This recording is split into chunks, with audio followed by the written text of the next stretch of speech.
All right, let's get right into it. What we're about to do here is basically a financial autopsy.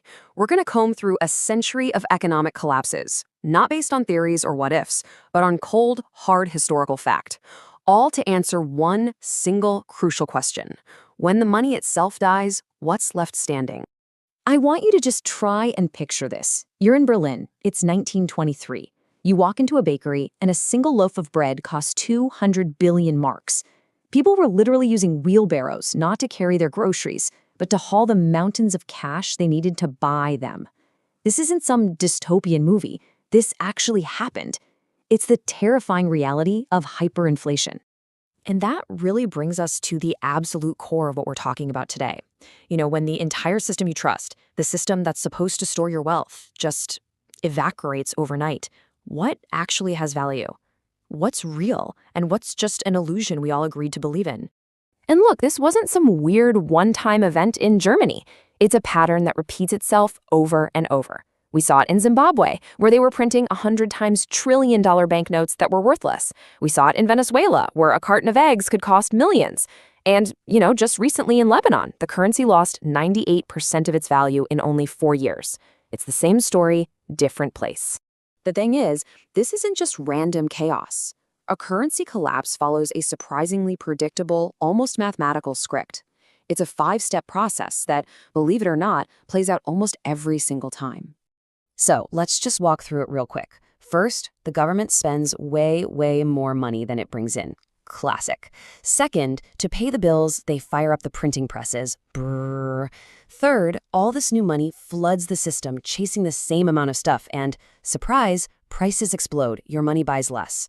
Fourth, people aren't stupid. They see what's happening and start desperately trading their cash for anything else. And that leads to the final step, a total, complete loss of faith. Game over. And just look at the terrifying speed of this. In Germany, it went from 320 marks to the dollar to 4.2 trillion in just 18 months. Think about that. In Lebanon, a 98% collapse in 4 years. The pattern is just undeniable, and the final destination is always the same. Okay, so we've looked at the problem, and it's pretty grim. But now, let's talk about the solution. Our little financial investigation points to a very clear list of assets that managed to preserve wealth while everything else was basically set on fire. We're calling them the 5 survivors. So what are they? First up, you've got precious metals. Second, foreign hard currencies. Third on the list are productive equities. We'll get into what that means. Fourth, consumables and barter goods. And last but not least, agricultural land.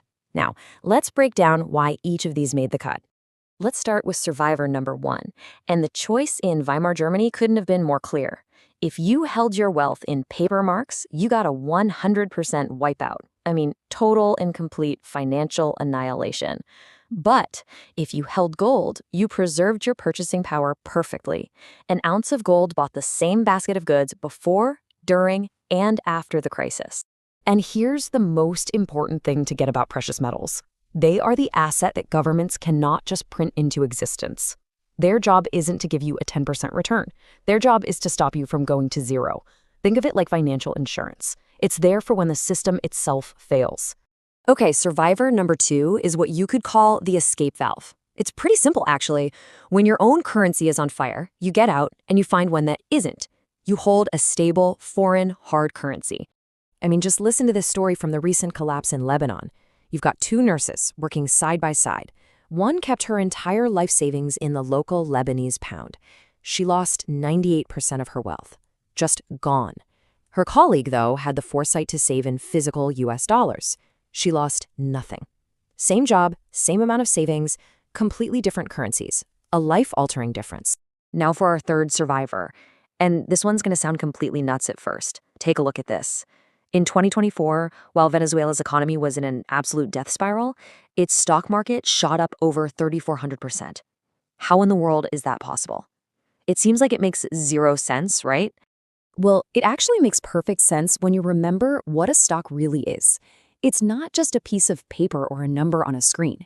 It's a slice of ownership in real, tangible things. Factories, equipment, trucks, inventory. So as the currency becomes worthless, the price of those real assets, when measured in that worthless currency, just skyrockets. You're owning a piece of the actual physical economy. All right, next up we've got consumables. This is more of a tactical, on-the-ground survival play. When official money stops working, people just go back to basics. They barter. The classic example is in post-World War II Germany, where cigarettes basically became the currency. They were easy to carry, easy to divide, and everybody wanted them. But look, this is a short-term solution for immediate needs, not a long-term way to preserve wealth. And our final survivor, it's the ultimate real asset.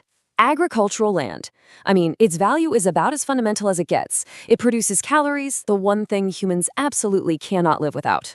But, and this is a big but, it has some major weak spots. It's totally illiquid, you can't exactly pick it up and move it, and it's a huge target for desperate governments to tax or just flat out seize, which is exactly what we saw happen in Zimbabwe.